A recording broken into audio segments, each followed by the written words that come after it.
All right, guys, welcome in. It's Thursday. It's time for Total. Two co-hosts, Bryan, Leonard, Tokyo, Brandon. Guys, I looked through the schedule this morning. I'm fairly certain that this is the last Thursday with like very minimal games. I think we're smooth sailing basically. The rest of the way, I don't think there's a day that there's less than like 6 or 7 games. So this will be the last sort of show where there's a very watered down slate. Not sure why they did it. Maybe trying to build in mutual off days in case there's rainouts, so on and so forth. But Major League Baseball has done it again Thursday, August 7th, and there's 4 games. So the good news is, not worried about the chat and requesting games today. We're just going to go right in order. We're going to do all 4. However, if you do have a question, especially if it's a betting specific like theory betting process question, today is a great day to get that out and get that answered. And someone's already DM'd me one, so we'll get through the 4 games, and then we'll also answer any questions that you have just in general about betting Major League Baseball, because I really truly believe we're 3 of the best to do it, and you got us for an hour. So let's get started. Right down the board, we have what was very entertaining game yesterday, Bryan, Leonard, and not in the way I thought it would be. The Oakland A's and the Washington Nationals were dueling it out. Jeffrey Springs had a no-hitter going I think he actually had a perfect game going for a period of time. And then Cade Cavalli looked great. That was a guy that's battled injury for, pretty much since he was a first-round pick back in 2020. Nats finally snapped their losing streak. And now they come back and do it all again at, I think, noon Eastern today. So A's Nationals, do you think the Nats can build on that momentum here? I was very happy to see Cade Cavalli back in the majors. This is a guy, reminds me a lot of like the Steven Strasburg and some others that have just been so good, and then they continue to get hurt. He pitched pretty well yesterday. He's a guy that should be a mainstay in their rotation for the next 5-6 years at least, until his contract runs out, until he gets good and they have to trade him like all the other lower market teams. But I was very happy to see that. Today we've got Lopez going on the road. Both lefties, by the way. Lopez against Parker. Lopez is about a 130, 132 favorite, total of 9. It's not often you find the Athletics as a road favorite, but there is a pretty good differential here in starting pitching. Lopez is got a lot of red on his StatCast page. He comes in with a 3.99 ERA, 3.72 expected, 1.34 whip, a little high in that regard. He is a fly ball pitcher, though. He's only in the 2nd percentile in ground ball rate. Fastball velocity only in the 8th percentile. So he's a lefty that's not going to beat you with his four-seamer, although that's what he really throws most of the time, 39%. He throws 5 pitches, but really only 4 he uses, double digits. But some of his other things looked really sharp on his page. Extension, 94th percentile. Hard hit rate, 91st. Average exit velocity, 89th. So he's a guy that we like, but he started off terrific, and then he struggled, and I think now we know what we've got out of him, and it's still better than what Mitchell Parker does, and that's a shame because he looked decent last year. I mean, last year he came in 4.29 ERA, 1.30 whip. It was his rookie season. Not bad. He went 7-10 for Washington, a losing baseball team. But this year, 5.35 ERA, 5.56 expected, 1.47 whip. Hard hit rate, 1st percentile. Strikeout rate, 4th percentile. Average exit velocity, 1st. He's just been getting hit hard. His extension is really good. He's 6'4", 85th percentile. His chase rate is pretty good at 71%. But other than that, he has really struggled. And especially if you take a look at some of his last few starts, his last time out against the Brewers, he just got bombed. 8 earned runs in 4 innings. He was pretty decent when he played the Twins and the Padres before that, but he got bombed by the Milwaukee Brewers. The time before that, again, 7 earned runs at 4 2/3 innings. And then the Red Sox hit him pretty well. So hasn't given up less than 2 earned runs since you go all the way back to when he played the Colorado Rockies at home. back on June 18th. So we know we're going to get a good amount of runs out of this Athletics team. The total on this game is 9. Their team total has to be in the 5 range, I would think, at this point. They're going to get that 5. They're going to get 5 or 6 in this game. And I'm not so sure Washington has that ability to get that many against the Athletics. I'd like the Athletics pitching staff a little bit better. Washington's bullpen is horrendous. So they've got a pitcher who's pitching terribly, and they got a bullpen that is terrible, and they shut him down yesterday. It's usually these early games, you tend to lean towards the under a little bit because teams aren't used to playing at this time. This is an Athletics team that's going to be playing at 9:00 Pacific here in Las Vegas, California, whatever. So that may be something to look at, but I don't want any part of Washington here. I'll probably set this one out.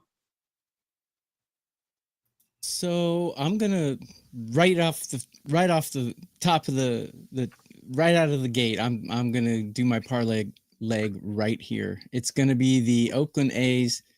Well, whatever A's team total over 4.5. It's 4.5 right now at -113. So here's why. When I compare two teams together, I like them to be 10 or more points apart for me to take a side. And the A's actually are about 14 points better than Washington here with all the factors in. As a matter of fact, the A's, my numbers really like Lopez, but I don't, which is why I'm not going to take them on the side here, although my numbers tell me to. The A's rank number 3 in hitting in current form right now, and Washington ranks 19. Both bullpens pretty trashy at the moment, but Washington's is horrible. They rank second to last in all of MLB in current form. And Mitchell Parker, I have him 26 on a curve of 30. So when you have a starting pitcher that ranks that low, a bullpen that's in this terrible current form against the MLB lineup that ranks, according to my numbers, number 3 in Major League Baseball right now, that's an over for their team total. The reason I don't want to play them on the side is because I think Lopez has a walk problem. According to this, he's walking about 46% of the guys he's striking out, which is too high for me. I like it to be between 30 and 40%. Mitchell Parker's at 55% for that number, so he's bad too. But I don't think the A's will have any trouble putting guys on base and knocking them in. We've talked about this team in shows before. A lot of young guys who can really smack it good. So I think they will today. I think 4.5 is an okay. It's high, but I think they'll get there. Yeah, I'd agree with that. I think they get there. Probably, it's more likely they get there, in my opinion, toward the end of the game, because you go back and you just. I'm going to work backward here. Both of these bullpens are horrific. Like these are right now, and you also have to take out, like, you look at the A's bullpen, and you have to take Mason Miller out of there, and like some of the guys that have really helped those bullpen numbers are now gone. So I would not argue with you if you said these are the 2 worst bullpens in Major League Baseball right now. I think that's a fair assessment based on who's actually down there. Not only do the numbers suggest that that's the case, but who's actually down there throwing the ball in today's game. I think you can make a pretty that's a pretty reasonable thing to say. So no matter who you decide to take here, and that's why TB, I feel like you're probably on to something with going for your team total. No matter who you have to take here, you are going to have to survive probably, at a minimum of 3 innings of a very poor bullpen where things could completely go off the rails. Now, the A's sort of popped up on, it's a short board, and obviously my list is short. The A's look like a really good option today. When I look at, Mitchell Parker's not a guy I want to back at all.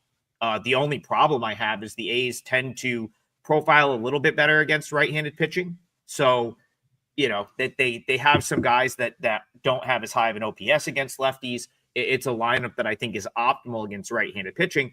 Doesn't mean they can't hit a guy like Mitchell Parker. And you could say the same thing really about the Nationals. something I talked about yesterday. The Nationals are much better against right-handed pitching. There was a point in time when the Nationals were really playing good, May into early June, where their lineup was 9 left-handed batters. And then they basically would, when they did face a lefty, a couple of those guys are switch hitters. They maybe would play Dylan Cruz. Well, Dylan Cruz is down at Rochester right now. So he's not even on the team at this point. So you want to talk about like a team like there, and look at what happened yesterday. You had Jeffrey Springs taking a no-hitter, perfect game, no-hitter into like the 5th or 6th inning. So this is not a Nats lineup that profiles to do well against left-handed pitching, and they didn't last night. They just happened to win a low-scoring game. But how many times are you going to be able to say that? How many times are you going to be able to say, oh, the Nats grinded out a 2-1 win? It's not going to happen very often. I look at Lopez's StatCast page, which Bryan brought up. There's a lot to like there. He's a guy that I think, and we don't really know his ceiling yet because he doesn't have a huge sample size at the big league level, but he's done it at AAA. And, for the most part, he's been very good. I think he's gotten bombed once or twice, but other than that, he's been very solid in Major League Baseball so far this year. So the A's is the only way I could play it. And TB, I think you're off to a good start with the parlay. I think the A's are going to do enough to win this game and score those runs. Bryan, go ahead. Yeah, I really thought this was going to be a 5, and at 4.5, and you're getting them basically minus 119 or so. That's not a bad bet at all. I do want to point out, and I'm a big proponent of the Fangraphs page, the roster resource. Mr. Martinez does a terrific job on here, and TB's nice enough to produce his numbers every day on the website, and you can download those. But if you take a look at, there's 30 teams in Major League Baseball. So when you're looking at the top 100, each team, if they were equal, they would have about 3 guys in the top 100. If you take a look at the bullpen, the last 14 days, the best pitcher out of the bullpen for the Nationals has been P.J. Poland, who they just pulled up from AAA. He's only thrown 13 pitches on Tuesday, and he's 91. Everybody else is in the 160 and higher range, and that includes their new closer. I guess he's your closer, Jose Ferrer. But this team's bullpen is really bad. And if you take a look at, they break down the hitting as well. And in the last 7 days, their best hitter is Drew Millis, the catcher, and he's ranked 112. They've got a lot of guys that are really not hitting well right now. James Wood, 327. Josh Bell, 341. Nathaniel Lowe, 323. So you've got a team in Washington that is not hitting right now, and their bullpen is really bad. The A's may be worth that favorite situation here, but I think the right way to play this is just what TB talked about, and that would be the team total over. Station Play says Total Base is my number 1 morning show. We very much appreciate that. We're here Monday to Friday, 9 a.m. every day of the baseball season. So if you can spare 30 seconds, head down below or head over to YouTube, give us a like and a subscribe on the YouTube channel, on the YouTube replay. Maybe drop a comment. It really does help our show. Since we've got time and there's only 4 games, I'm going to hit some questions like this. So I think this is a good segue from what we were talking about, and we'll make it a little bit more general. So Evie Evans says, what's the best approach to handicapping relief pitching? Bryan, you kind of started to talk about it in the context of the Nationals A's game, but can you just expand that to like your general approach to handicapping bullpens? Bullpens all depends. If you ask me, they all depend on the usage patterns. If you've got a team that's got their starting rotation and they're all going 5 or 6 innings, your bullpen should be in pretty good shape. If you handicap that's the one thing from year to year. You can handicap what you're going to do from a hitting standpoint and get a pretty good idea. From a starter standpoint, depending on injuries, you've got a pretty good idea. In the bullpens, 1 year, and TB could back me up on this, 1 year a team will be great. But look at the Dodgers. The Dodgers in the offseason, we thought the Dodgers bullpen was going to be the greatest thing since sliced bread. And because of the starting pitching injuries on that team, they have had to pitch a lot more, and they're not really able to be healthy. And so they're not going to be as good. So from a bullpen standpoint, you got to realize these players are all, for the most part, they're all pretty in the same range, but it all depends on how often they're being used. And right now, Washington's starting pitch has been so bad all year, the bullpen just is being used up. So you continue to bring guys up and down from the minors. And they just, like I just said, they just brought 2 guys up this week from the minors. So it's hard to take a look at. If the starters are doing well, your bullpen should be doing well. Now, if they're not, then you know you got a really bad bullpen. Yeah, the way I approach it is, so bullpen is basically a team of guys. And what you have to do is, current form's pretty important. Like Bryan mentioned, a winning team is not automatically, but generally they're going to have better bullpen numbers. We've talked about this on previous shows. If you're winning a lot of games, it means you're going to leverage your best guys. We've talked about this many times. The Rockies have had, before the trade deadline, had some serious talent in their bullpen, but they never used them because they were always getting beat 20-10 and just throwing out, Raggedy Ann and Andy out there to get smacked around the rest of the game. So that's one thing. Another factor is who in the bullpen has been leveraged a lot. You do have to keep track of whether the closer has been, called on 2 days in a row. He's not going to pitch on that day. So you got to take a look at who else is available. And if they suck, they suck. And you can bet against them in that situation. I like to look at, for bullpens, I really like to look at whip because it tells you how many guys they're putting on base. And you have to look at it as a collection, though. So grading starters, predicting how starters are going to play and predicting how bullpens are going to play, totally different games. Starters are much easier to predict than bullpens are because bullpens have so many factors and you have to cap them as a group. So what I've noticed probably in the last maybe 5 years is that, I feel like the bullpen usage is oftentimes baked into the number a little bit. And when I say that, it's like, okay, if you go back a decade, I feel like it was good enough to just track bullpen usage because I don't know that the books were paying attention to it as much. And I feel like you could find some real value just straight up being like, this guy pitched 2 of the last 3 days. This guy pitched 3 of the last 4. Now, if you go over to MLB.com, in 2 seconds, you can look at it on a chart. So to think that the books are not very, very conscious of who's pitched and what teams have watered down bullpens, I think you'd be a little naive to think that they're not very conscious of that. It takes 2 seconds to pull up that chart. So if you can pull it up in 2 seconds, so can any sportsbook operator making the lines for these games. So what I've personally started to do is, and this, I didn't really think of this until I started really getting into handicapping AAA baseball and figuring out where the edges were there. And it's like in AAA, it's all about spreading out innings. And if a guy pitched today, he's not going to pitch tomorrow and stuff like that. So when I'm handicapping AAA, I really look and say, okay, who do I think this manager is going to use today? And do I like that? And so I started to do that for Major League Baseball. So if you're just asking the way I personally handicap bullpens, yes, I've got the whip there. Yes, I have all the numbers that are relevant you need to look at. But you also have to understand that the books look at those numbers. So to find an edge, what I'll tend to do is say, okay, so this is the starting pitcher. So I'm going to estimate 3 to 4 innings of bullpen usage.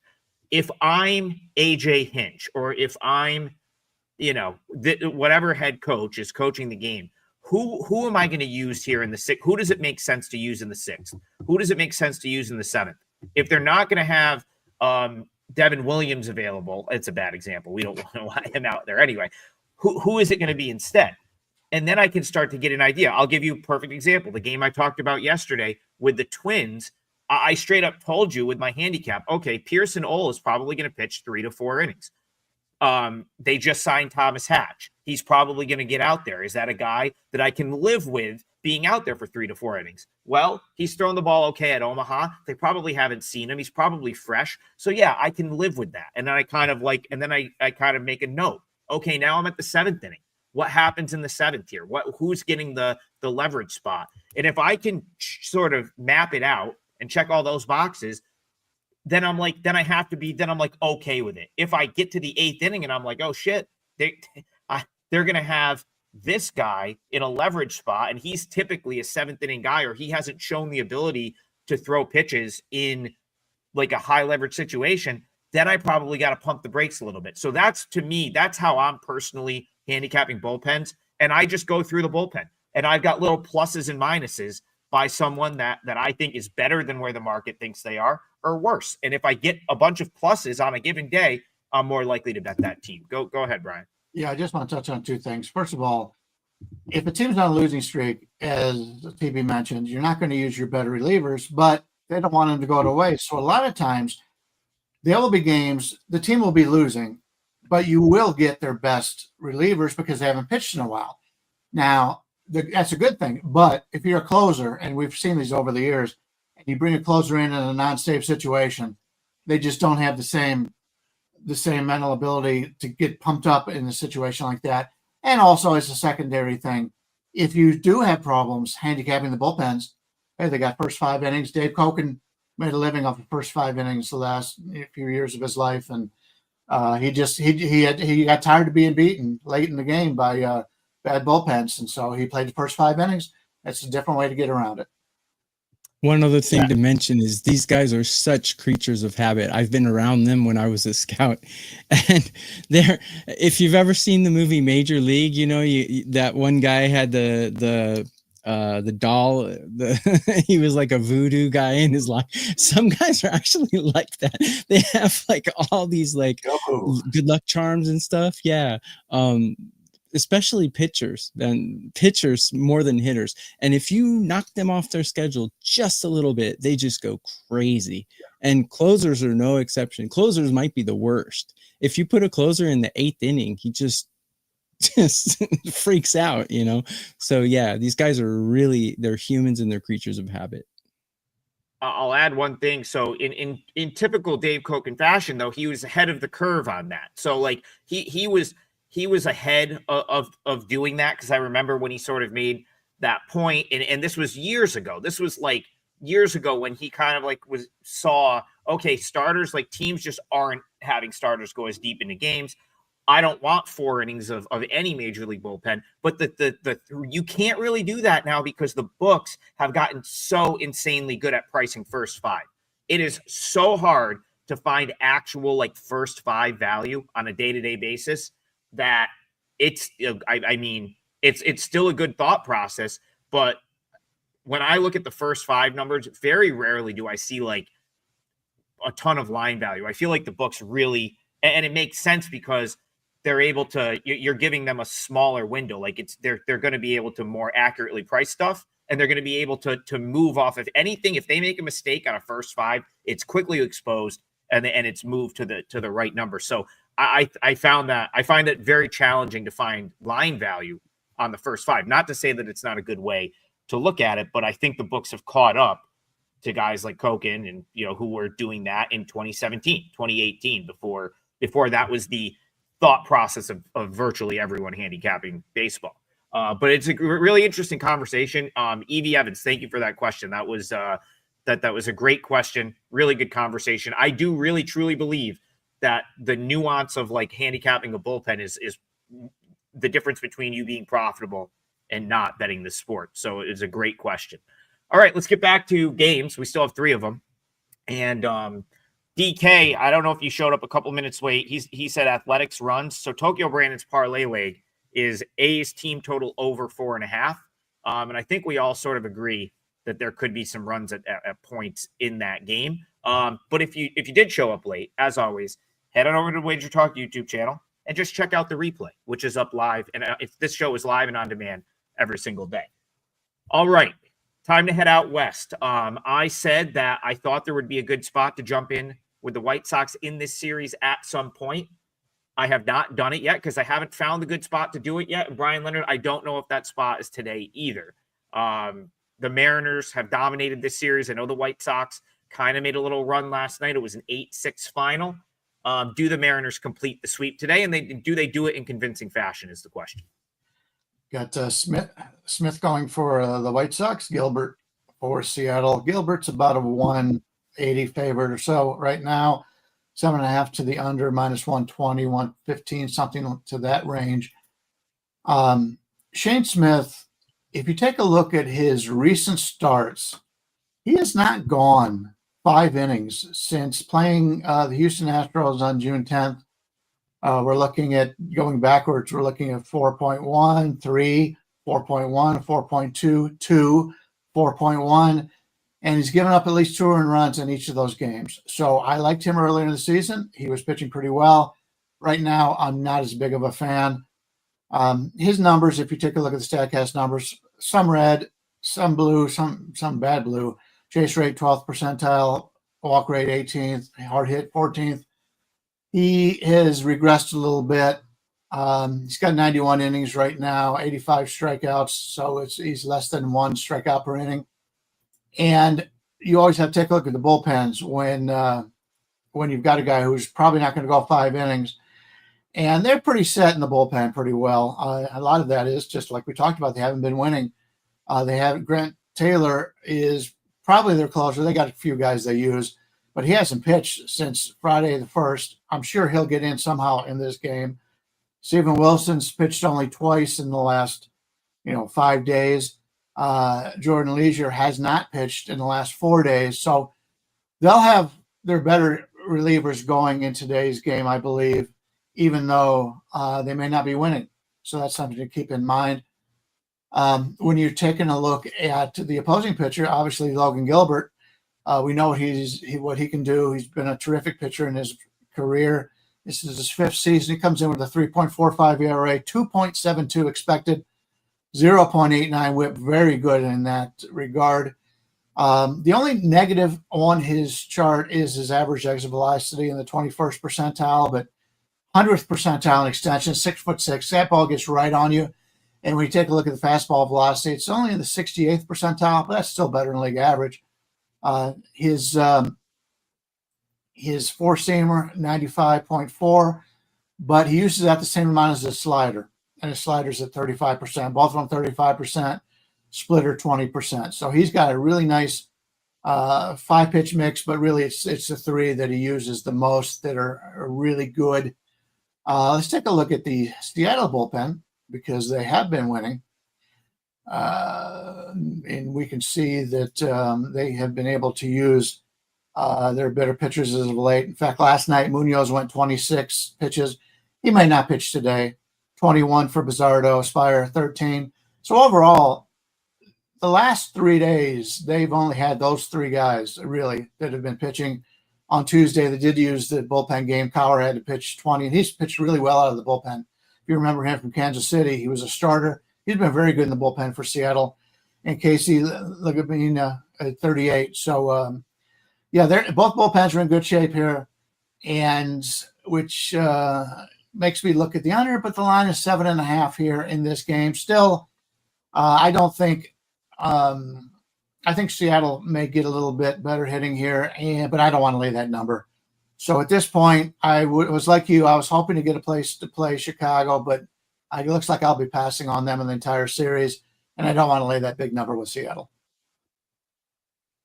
Yeah, everyone. Bryan mentioned it earlier. I have my pitcher projections up. I project the strikeouts, outs, hits, walks, all that for every starting pitcher. Plus, I rank the bullpens and the lineups. So you can download that for free today because there's just a few games. Took me only a few minutes to put it together. So it's free today. So go to my page at Wager Talk and download that. I have an MLB play out. Bryan certainly will. Adam will if he doesn't already. So go to our pages and see what we've got because we put free plays up almost every day as well. Regarding this game, I would really like to play the Mariners here, but I haven't yet. And I'm not sure why I haven't. I got Gilbert ranked number 4 on a curve of 30 out of all starting pitchers. But if you look at his numbers against these batters, not that great. 286 average against and a 779 OPS against. That's not really good, but as people have been mentioning in the comments, he is a good home pitcher. But the White Sox, I got them ranked number 8 in hitting and I got Seattle ranked number 20 in current form. I don't know. I think Seattle's really been smacking the ball the last 2 games, though. So I think I would bump those up just from the eye test. So obviously Seattle has a much better bullpen. So I think Seattle will probably win this game, but my numbers don't give me the projection I want to bet it. So do I bet with my brain and my numbers, or do I bet with my heart?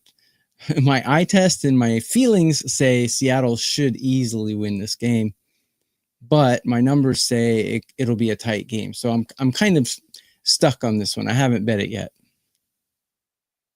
Yeah, I'm worried for the White Sox that this might be one of the young team swoons here that we've talked about, right? Like it's almost unavoidable when you have a roster of all first and second year players, a lot of young guys, which is essentially what the White Sox roster is now. We've seen it with the Marlins at times. We are seeing one right now with the Nationals. The A's were the best example of this earlier when they lost like 21 of 22 games, and they tend to come after a period of playing well. So it's like this White Sox group got a taste of having a little bit of success out of the All-Star break. They're playing well. Guys are having a good time. Things are going really good. Suddenly they've lost 3 straight, starting to make mistakes. They're not getting the timely hits anymore. So there's a couple of guys slumping. So I wouldn't be that surprised if the White Sox, if this losing streak lasted a little longer than 3 games, especially with what they have coming up. Now they're going to be home. They have a homestand coming up, but it's going to be Guardians, Tigers, Royals, 3 teams that really, really need wins over the next 10 days. Like it wouldn't surprise me at all if the White Sox fell into one of these sort of stretches where they lose 8 of 9, because all the other young teams have done it this year. And now this group is finally starting to face some adversity. You want to talk about running out of gas? I think that's what we've seen with Shane Smith. I mean, the guy was an all-star. He had an all-star caliber first half, especially if you throw out June into July, and he was clearly just out of gas.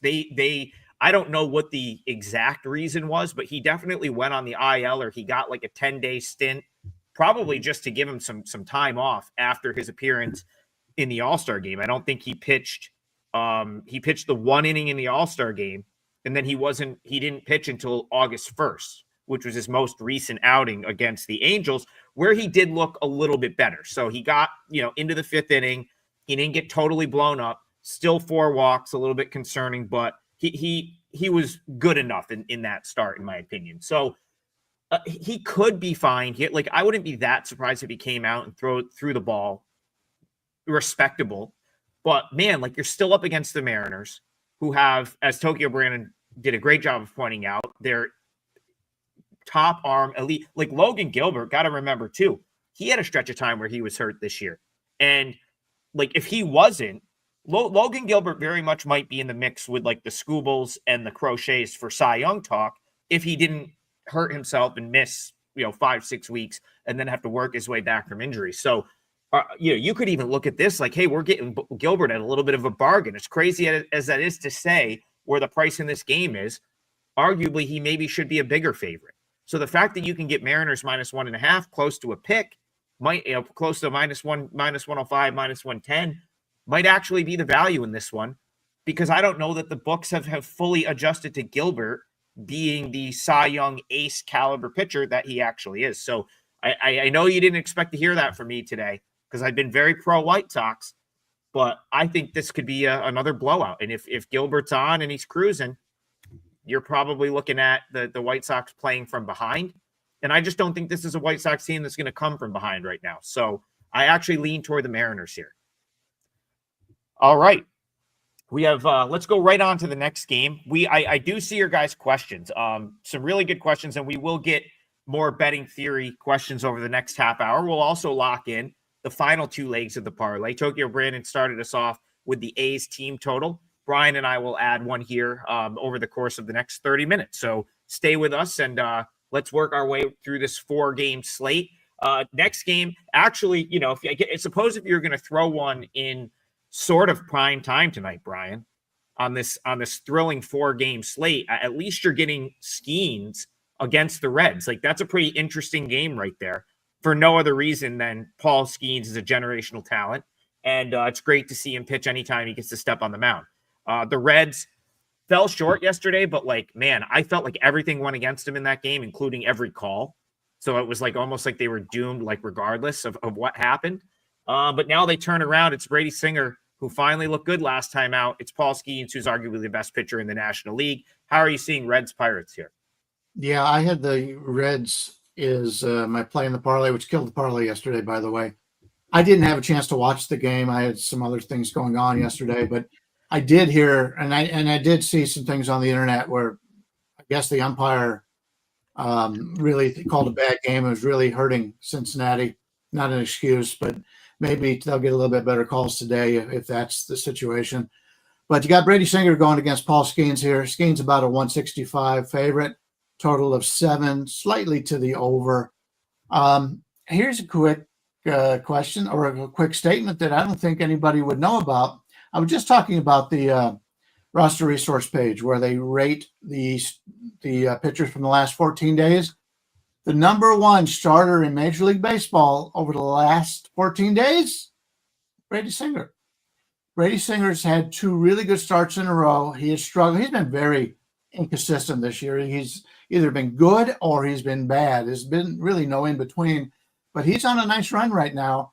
And actually, their 8th inning guy, Tony Santillan, is the number 1 rated reliever. Obviously, when you take a look at the bullpens, none of the best pitchers for the Reds pitched yesterday. And on Tuesday, they only threw a combined 11 innings. So I think we'll going to see the Reds bullpen in better shape here. But they will probably have to have the lead in order to do that. And they're going up against one of the best pitchers in baseball, Paul Skeens. But getting back to Brady Singer on the season, 4.36 ERA, and his whip is 1.31. But his last 2 starts, he shut out the Braves on a 4-hitter in 6 innings last time out. And before that, he gave up 1 earned run in 7 1/3 against the Tampa Bay Rays, and he only gave up 3 hits in that one. Now, before that, Washington bombed him, but he played the Rockies, he played Miami, and he played Boston, and the Boston game was short. He only had 3 innings there, but the other 2 games he was decent. So maybe he's on one of those upswings, and when you can get a pitcher on what I consider the better team at this price range, it may be something to look at. When you're looking at Paul Skeens here, one of the best pitchers in baseball, obviously, still a 6-8 record on the season, 2.02 ERA. That's crazy. 2.53 expected ERA, 0.92 WHIP. He is all red all over the StatCast page, so there's no need to talk about that. The guy's just a terrific pitcher. He now throws 7 pitches, anywhere from 4% on the cutter all the way up to his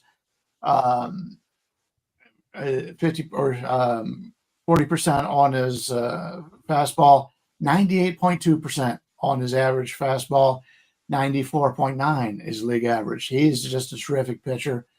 Looking at these things here, I think we may have some value on playing the under, and it's sitting there at 7. I know that the Pirates hitters have done pretty well lately, but it's all been the fringe guys. If you go back to the roster resource page, it's been the fringe guys that have done it for the Pirates. And let's take a look. We've got top 100 over the last 7 days. Spencer Horowitz, number 9. Nick Gonzalez, number 72. Andrew McCutcheon, 73. Connor Falefa, 52. So it's not even, O'Neill Cruz going crazy on him or Bryan Reynolds. It's these guys that have in the past struggled a little bit. So I kind of like the under here. I'm going to use that as my parlay on today's card. And to be totally honest with you, I'm probably going to pass on today's card. I just don't. With 4 games, I'm not seeing anything enough to give to my clients. But you can get the under 7 right now at minus 105 or so, and that's the way I'll play it. And hopefully Pittsburgh will do what they normally do when Paul Skeens is on the mound and not score. So that'll be my take on this game. Yeah, guys, it's so difficult to win at sports betting. So what we have to do is rely on things that we know. And what do I know? I know Paul Skeens is a pretty good pitcher. So I'm going to put a bet somehow backing him being a good pitcher because I know he is a good pitcher. How good is he? Well, at home, he's pitched 62 innings. He has 62 strikeouts and 13 walks. He's got a 1.87 ERA, but he's only won 3 games. He's 3-4. So those are amazing numbers, though. And if you look at how he's performed against these Reds batters, even more amazing. A 179 average against and a 476 OPS. That's almost 300 points below my Mendoza line for OPS, which is 750. That is pretty incredible stuff. I'm projecting him to allow 3 hits in this game. And if you look at his last home starts, he has not allowed 5 hits. He's only allowed 5 hits once in 5 starts. So I took a look at DraftKings. His hits is 4.5 for this game. I think under 4.5 hits for Skeens would be a decent bet. It's juiced pretty badly, though. It's like minus 160 or something. But I mean, do you think they're going to get 5 hits on him? I don't. So yeah, I'm going to bet what I know, and I know Skeens is good. I have him ranked number 2 out of 220 starting pitchers. So yeah, he's right behind Tariq Skubal. He's pretty good, and he doesn't walk anyone either. So Reds are going to find it hard to score here. I wouldn't argue with Bryan's under either, though, because Singer has been pretty good. He has good stats against these batters as well. So I think the Pirates are going to have a hard time scoring, at least at the beginning of the game as well. So a first 5 under or either team's team total under might be a good bet here. Yeah, I have no problem with like backing Skeens to achieve in some way, shape, or form. But betting the Pirates here would just be insanity. Like betting on the Pirates to win the game at this price. And it has nothing to do with Skeens. And that's why I wanted to make the point. Like, I have no issues. If you like Skeens and you're like, okay, I want to take his Ks, I would not take him to win the game because it's correlated to the Pirates winning the game. I have no problem with the Skeens achievement angle. But that's the only possible way that you could justify playing the Pirates here. The reason is they are, for whatever reason, they're not, I don't want to say they're not trying to win. It's not the right term, because any Major League Baseball player stepping onto a big league field is trying to win. But for some reason, the Pirates have a more optimal roster at Indianapolis right now than they do in Pittsburgh. Someone's going to have to do they get money for winning AAA? Like, I wonder, because I know the Pirates owner loves his, keeping dollars in his pocket. Someone needs to let me know if they get a bonus for winning AAA, because that Indianapolis Indians seems very good right now. And the fact that they traded for Cam Devaney and he hasn't been called up yet is crazy to me. When they moved Adam Frazier for him, why you wouldn't have then put him in the big leagues because he's had a great season at AAA makes no sense. Now they get Ronnie Simone from the Marlins organization, who was up with the Marlins. He's playing great at AAA. Why has he not been thrown into the mix yet? But the reason that's important is the guys that they are trotting out there in big league games. Olivier Peguero, trash, he's leading off. Alex Canario's batting 205. Triolo's batting under 200. These are guys starting every day, essentially, for the Pirates right now. So to me, it's I can't justify, and I know they had some wins for a stretch. I don't know how they had an 8-3 stretch. Probably playing the Rockies helped a little bit. But how can you lay $1.70 with that team? I don't care who's on the mound.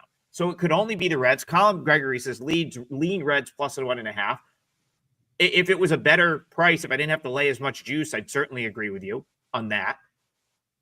Obviously, there's a little bit of plus money value, but again, you're still going to have to beat Skeens. So I have no bet here. But I guess the reason I'm sort of on my going off on my tangent is A, we have the time, and B, I don't want you laying $1.70 with the Pirates here. I think it's a really bad idea. So no bet for me, but don't bet the Pirates at this price. It's just not a good bet. Go ahead, Brian.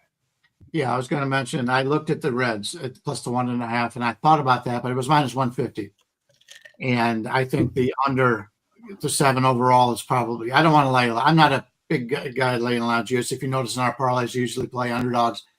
I will say that that's the situation where you've got a starting pitcher that's won 6 games all year. And I don't remember offhand, has there ever been a Cy Young winner that had a losing record? Hernandez, Felix, Mariners, maybe DeGrom, Mets. I don't remember. Those are the only 2 that come to mind. DeGrom with the Mets, Felix with the Mariners. I don't think they had great win-loss records, and I think they both won a Cy Young at some point. But other than that, remember they gave it to the guy on the Red Sox one year because he won 20 games. He was like not a great pitcher. Can't remember who that. That's when they thought wins and losses meant something. Yeah, he was like 21-4, and it's like not even a pitcher I can cue up off the top of my head right now. It was the guy who's also on the Tigers. I just can't remember his name to save my life. But yeah, Mickey Lolich or something like that. To just mention one point to back up the how in the world can you bet the Pirates at minus 180 today theory. Skeens has a 1.8 ERA in 62 innings, and he's got a losing win-loss record. So that should be enough for you to not bet the Pirates today. Yep. Bet on Skeens somehow excelling, or bet either one of the teams not to score a lot of runs. Yeah. Cincinnati's the better team, and you're getting them in this price range. I mean, it makes a lot of sense. Yeah. I mean, I believe the books put too much weight on starting pitching. For sure. Because this line is strictly because Skeens is starting. I mean, if that was Falter, there's no way. Well, Falter plays for someone else now, but there's no way that line would be what it is, right? So, strictly starting pitching. And Skeens, he's not. I don't think he goes like 7-8 innings, right? He's like a 5-6, maybe 7 inning guy, right? Yeah, so, he doesn't go 7 normally. No, they don't want to wear him out. It's right. Give him 5 and fly. Robert S. Yeah, this is one of my biggest sort of gripes with Major League Baseball. In addition to that ghost runner rule, is teams manipulating guys' service time and like being essentially being allowed to do it.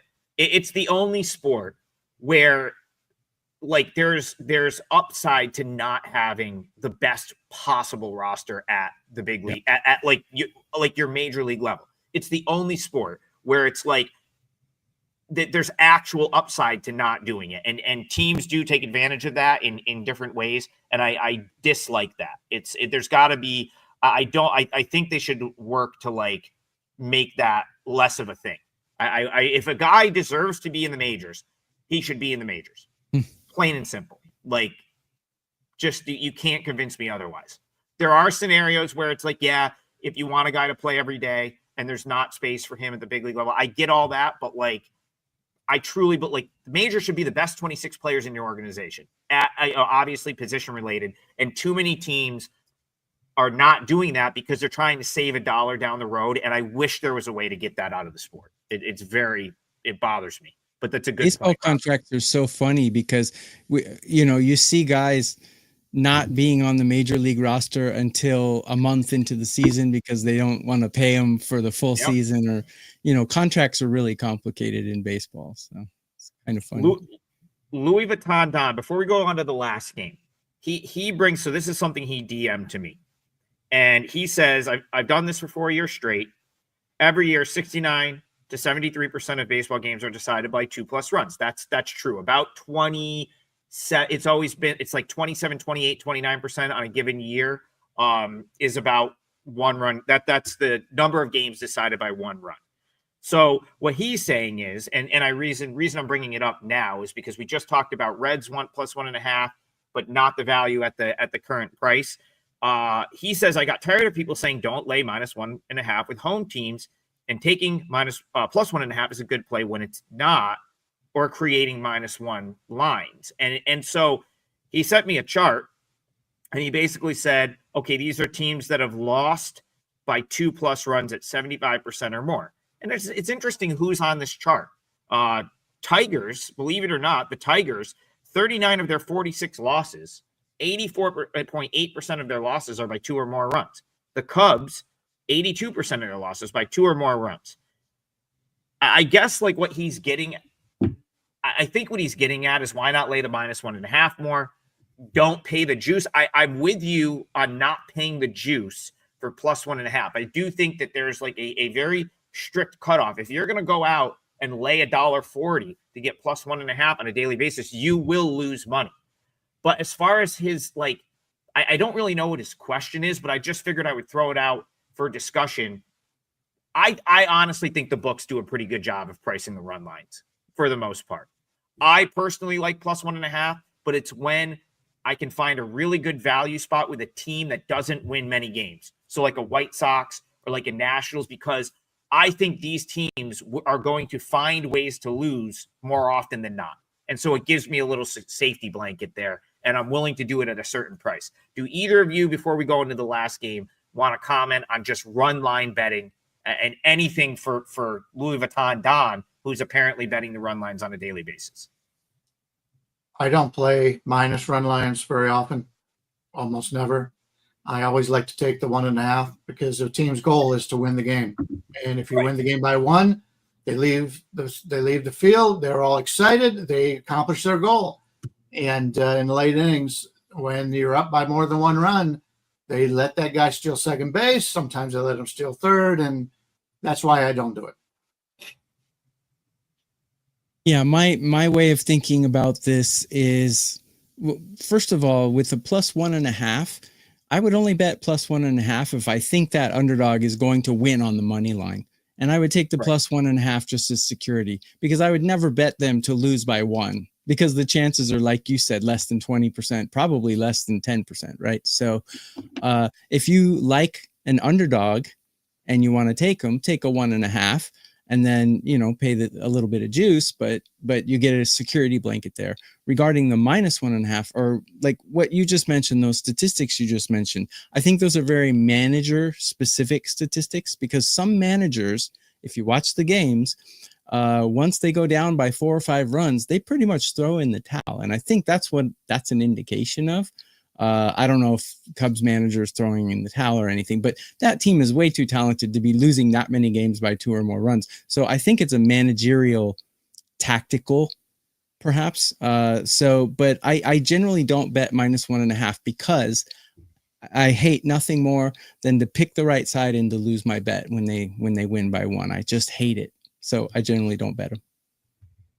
TB, you make a good point. And, I want to point out that the top 2 teams on that list are the Tigers and the Cubs, 2 very good teams. And I very good team. What you're saying has some merit, because the Tigers and the Cubs go out and expect to win essentially every day.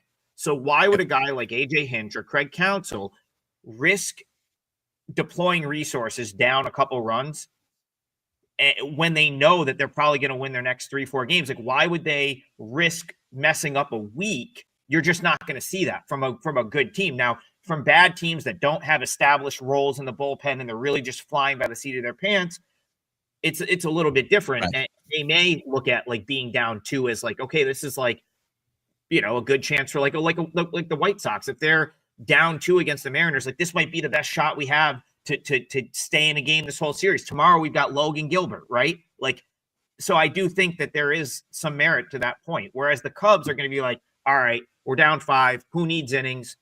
Let's get the guy with the 6 ERA and get him a couple reps, and because we're probably going to be in position to win our next 3 or 4 games. It's a really good point. That's a great point, and there's some data to back that up in that chart. All right, last game on the board for Thursday. Marlins, Braves. We've got Yuri Perez, who's a guy that we've talked about quite a bit on the show, and our guy Cookie, Carlos Carrasco, who looked really good on his call up to the Braves after pitching very good in the minors for a month. So, Bryan Leonard, this is your guy, Carlos Carrasco, longtime Guardian. I know you want to see him do well with the Braves. Does he pitch well tonight? Yeah, he surprised me. You had mentioned in his minor league starts he was pitching very well, and he brought that to the majors. So I hope that continues for him personally. I go off our terrific line service, the Odds Logic website, and they're making some changes to the site. They're going to make it even better. And I sent Johnny over all my information today. So now, unfortunately, he's cut off he's updating my system right in the middle of the show. So I can't give you what the current lines are on this game. So somebody else is going to have to do it. But we've got Yuri Perez, as you mentioned, and now has a winning record, 4-3 on the season, 2.70 ERA, 2.76 expected. That's coming off of the obviously the major surgery. He missed all last season. He's been really good. I mean, his whip is 0.94. He's now averaging more strikeouts than innings pitched. This is a guy right now you wanna back if you get a chance. You take a look at his recent starts. He just played the Yankees. He's held the Yankees to two hits in 6 innings, no earned runs. Before that, he played the Red Hot Brewers, 5 innings, 1 earned run, 2 hits. Before that, played the Padres, a really good offensive team, 5 innings, 2 hits, or 2 earned runs, 2 hits. And then he played the Orioles, 7-0. The Cincinnati Reds, 5-1. Minnesota Twins, 6-0. Yeah, he's pitching well. I love him in this game. It's not often you're gonna have them as the road favorite here against the Atlanta team, but the Brewers yesterday were my best bet. They were my 4% play. They fell down 1-0 in the first inning and then came back. And Strider just doesn't have it right now. Strider's probably the most overrated pitcher in Major League Baseball right now. Not the same pitcher as he was when he was healthy. This Atlanta offense, not very good. If you take a look at, as I mentioned earlier, with the teams lately on what they have done, let's check that out over at the roster resource page. We've got last 7 days for the Atlanta Braves. They have 2 players that are better than 100. Ozzie Albies, 88. He had 1 big game. And then Eli White, who hits for no power, is ranked 26th. So they're major guys, the Olsons, the Profars, the Murphys. Harris is hitting well. He's a top 20. He's finally coming around. This is not a team I'm looking to back to score a lot of runs right now, and they're doing so against a guy who's just pitching phenomenal. Will it continue? Not forever, but right now he has just been terrific. And so I like Miami in this game. And they did get that back on the winning track yesterday. I think that continues today with Miami. Yeah, I'd really like to take Miami in this one, but I haven't yet. A lot of things point their direction. The fact that Atlanta's season is over and the guys are just playing for contracts, and the fact that Miami's a really good road team. There's one red flag, though, and that's Yuri Perez's stats against these batters in his career. They've lit him up. He's got a 350 average against and a 1,059 OPS against. Sample size is kind of small, but there are batters in this lineup that have absolutely tagged him in his career. So that kind of scares me a little bit. One other thing that kind of scares me is the fact that straight up Atlanta's a more talented team. So, they're in the dumps right now and their season is basically worthless and over. But they're just more talented. So I just can't emotionally make myself bet them. But Miami has the much better bullpen right now. Current form, Miami ranked 9, Atlanta ranked 25. Lineup, current form, Miami ranked 17, Atlanta ranked 23. So Miami has huge advantage. And I've got Yuri Perez ranked 5 on a curve of 30 out of all starting pitchers. So everything points to Miami except his history against these batters and the fact that remove myself from the data, but emotionally, I just can't bet the inferior team. I just can't make myself do it. Just those 2 things. Every day I'm watching the Marlins, I feel like on a day-to-day basis at this point. And it's like every day I don't think I can like this team anymore. And then something happens and I'm just like, it makes me like them even more. And yesterday I'm watching Marlins Astros, didn't have a cent on the game, although our over that we talked about on the show was over in like the 3rd inning, or very early in the game. A lot of runs off the starters yesterday. but it's late in the game, and I think it was Fauche, however you say his name, was the relief pitcher on the mound in this scenario. Bases loaded, game on the line, jumps off the mound and just makes a tremendous play and play and throw home. And like the whole play was awesome. They basically saved the game for the Marlins. And then you get the Marlins broadcasters talking about how hard they worked the pitchers in PFPs and how they're preaching like to the pitchers, like being aggressive in terms of like making plays on the mound, which is very different from like the league strayed from that. Back when guys like, I mean, Greg Maddux used to be a great defensive pitcher, always would attack the ball, make a lot of plays. Now it's like stand there like a statue and let your fielders make the play. And a lot of times I've literally watched pitchers this year let a pop-up drop instead of just going and catching the ball, because like the mentality for a lot of pitchers is, let the fielders make the plays. And he attacked that ball, threw a dart to the catcher. It was just a great play. And it's just another, like, Marlins are just out, they just are operating on another level in terms of developing talent right now. You love to see it. As far as Yuri Perez is concerned, Tokyo Brandon, you pointed his numbers out against the Braves. I think they're deceiving, because his only start this year against the Braves was early on when he was coming back, when he was still clearly rehabbing, still had no real command of the zone. And then if you go back to his starts against the Braves prior to that, it's an eternity ago. I mean, this dude was hurt for 2 years. So it's like he's not even the same. He was a kid then. It's like he's aged like 3 years since then. So I would back him playing. I mean, I would be more. I think he's more likely to pitch the way he's pitched pretty much since the 1st of June, which is 5-6 innings, completely locking down a lineup, than, he's going to struggle against the Braves because they have some decent numbers against him. Because I just don't think this Braves team, who is in their worst form maybe ever, right? Like ever, when I say ever, I mean the guys like the Acunas, like this crew of Atlanta Braves guys has not played collectively this poorly ever since they've all been there. Like, I don't think they're going to do much against Perez. And then Carrasco, he's pitched well, but he can get bombed on a moment's notice. So Marlins will be my parlay leg. Minus, what do we got? Bryan, you said your odds. It's up again. I've got it's minus 120. Perfect. Yeah, so there's some people in the chat, and I agree with the people in the chat where it's like, listen, you're going to have to pump the brakes on playing the Marlins day to day as a favorite. I totally agree with that sort of thought process. I do think the books have started to come around on this Marlins team, and now suddenly you're going to have to lay a little juice to back them. Long gone are the days where we can just get the Marlins in this same spot, plus 115, plus 110, plus 105. But I still think today's matchup on a 4-game card is a reasonably good bet. So I'll take Marlins. Go ahead, Bryan. Yeah, there's a talk about the bullpen yesterday, and it's true. There are 4 guys in the bullpen. They're back 4 guys through about, I believe, 88 pitches yesterday, which is a lot to be concerned about. But none of them had pitched the previous 2 days. But it's still, they're not quite as fresh as what we would like.